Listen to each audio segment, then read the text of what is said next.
Coup de projecteur à présent sur le plus illustre palais de France et d'Europe, le Louvre. Un musée qui accueille chaque année plus de 9 millions de visiteurs. Mais avant d'être un lieu de savoir, avant d'être un musée, avant d'être un palais, le Louvre est un château construit à l'époque de Philippe Auguste. À l'intérieur, des dizaines de statues, des œuvres qu'il faut déplacer, réparer, entretenir, réinstaller. Plus d'une centaine d'artistes et d'artisans sont mobilisés tous les jours. Léla Sali nous en dit plus. Chaque mardi, jour de fermeture du musée, les œuvres du Louvre reprennent vie dans un ballet parfaitement rodé. Les maîtres du jeu, ce sont les installateurs, épaulés ce jour-là par des marbriers. Aucun mouvement, aucune parole superflue, la concentration est maximale tant chaque pièce déplacée est précieuse. Chaque mardi, nous sommes en salle à faire des manœuvres comme celle-ci. Nous, on a une formation de taille de pierre, ce qui nous permet de comprendre les volumes et les fragilités des sculptures. Le Louvre possède une collection impressionnante de 9000 cadres, exposés ou en réserve. Leur valeur patrimoniale est exceptionnelle. 6 encadreurs et doreurs veillent à leur conservation. On veut donner l'impression que le cadre a tout à fait bien vieilli, tranquillement en fait. Que le temps est passé avec poésie, disons, et pas avec agressivité. Magie du trompe-l'œil, qui aura remarqué que certains socles étaient en faux marbre. Celui de la Vénus de Milo par exemple. Les 9 peintres décorateurs du Louvre en sont les auteurs. Donc là on est encore dans l'ébauche. Et ça va évoluer progressivement. Pour Stéphane Montpierre, une passion née à l'issue d'un stage de 3e. Ça a fait un gros boom dans ma tête et c'est parti de là. On a commencé par faire de la fausse pierre, donc des trompe-l'œil, un peu comme vous voyez ici. Voilà, et tout de suite, moi qui étais déjà dans le dessin, ça m'a permis de développer cette passion et de continuer dans cette lancée. Il existe même une forge sous le Louvre, destinée à créer sur mesure les différents systèmes d'accrochage et de présentation des œuvres. Les gens ne voient que l'œuvre, ils ne voient pas le nombre d'heures d'exécution du montage. Ça s'appelle une tête de clavette, en bronze, et ça date du IIIe siècle avant JC, quoi. Quelques heures plus tard, la pièce issue d'un char celtique trône dans sa vitrine. Le support est invisible et la commissaire d'exposition comblée. Donc en fait, une exposition, c'est pas, comme on peut le croire, quelque chose de très intellectuel avec simplement les œuvres, mais c'est aussi toute une équipe très engagée qui s'implique beaucoup dans cette mise en œuvre et qui crée un peu la magie de l'espace.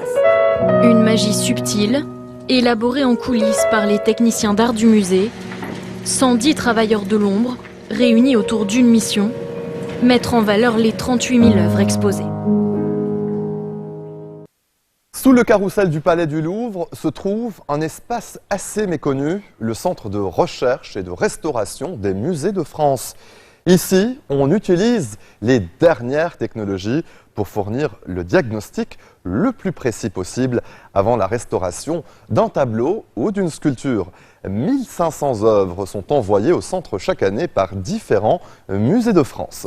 Valériane Gauthier. Dans les sous-sols du carrousel du Louvre se cache un laboratoire de haute technologie. Des cabines de radiologie, un accélérateur de particules et des ingénieurs chargés d'analyser et de restaurer les œuvres d'art des musées de France. Cette toile, datée du XVIe siècle, vient d'arriver. Elle provient des réserves du musée du Louvre.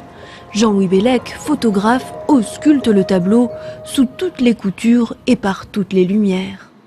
Là, on voit par exemple qu'ici, on a une zone de relief qui paraît pas tout à fait ordinaire. On cherche à trouver la petite bête. C'est pas toujours évident, mais il y a des fois des très belles surprises. Une surprise, Clotilde Boust en a connu une d'exception. Un jour, en analysant la Sainte-Anne de Léonard de Vinci, elle fit une découverte historique sur l'arrière du chef-d'œuvre. On a découvert 3 dessins. Une tête de cheval, une tête de mort et une tête d'enfant. Ces dessins n'avaient jamais été vus auparavant puisqu'ils sont effacés en surface. Ce bronze lui a été trouvé dans les années 50. Il servait de pot de fleurs dans une ferme du Val d'Oise. Le laboratoire du C2RMF a pour mission de confirmer son origine grecque et antique. L'équipe utilise un accélérateur de particules pour déterminer sa composition exacte. Comme ce sont des objets qui sont anciens, qui ont vieilli dans le temps, eh bien ils sont complexes et on a besoin de technologies de pointe pour arriver à mieux les comprendre. Chaque année, 1500 œuvres d'art passent par le centre de recherche et de restauration pour être ensuite de nouveau exposées aux yeux du public. Fin 2015, le gouvernement indien a annoncé vouloir mettre un terme à la gestation pour autrui à destination des couples étrangers. Alors que la loi est toujours en cours de finalisation au Parlement, les cliniques proposant les services de mères porteuses n'ont plus le droit d'accepter les requêtes de couples qui ne sont pas indiens. Un coup dur pour cette industrie devenue très lucrative au fil des années et qui prospère sur le terreau de la pauvreté. Reportage signé sur Habitandon, David Alexandre Danlon. Dans quelques semaines, Lalita donnera naissance à un enfant pour un couple d'étrangers. Mais comme plusieurs autres mères porteuses, elle se retrouvera bientôt sans emploi. J'ai le sentiment que cette situation n'est pas juste. Ce sont les gens comme nous qui sont les plus affectés. Les étrangers ont les moyens de payer davantage. Ils nous permettent de mieux gagner notre vie. Cette décision est mauvaise. Lalita fait référence à la récente décision du gouvernement indien qui interdit aux couples étrangers d'avoir recours à une mère porteuse en Inde. L'Inde est l'un des seuls pays à permettre l'industrie de la gestation pour autrui. Résultat, une industrie florissante, évaluée à 2,3 milliards de dollars et qui donne naissance à près de 5000 enfants chaque année. Mais c'est toute l'industrie qui est sur le point de changer. Le docteur Patel est à la tête de l'une des plus grandes cliniques de fertilité à Anand, la capitale indienne de la gestation pour autrui. C'est très triste. Non seulement les couples ne viennent plus à la clinique, mais je dois refuser 5 femmes par jour en moyenne. Des femmes qui souhaiteraient devenir mères porteuses. Je leur dis, nous ne prenons plus personne et nous n'avons pas d'autre choix.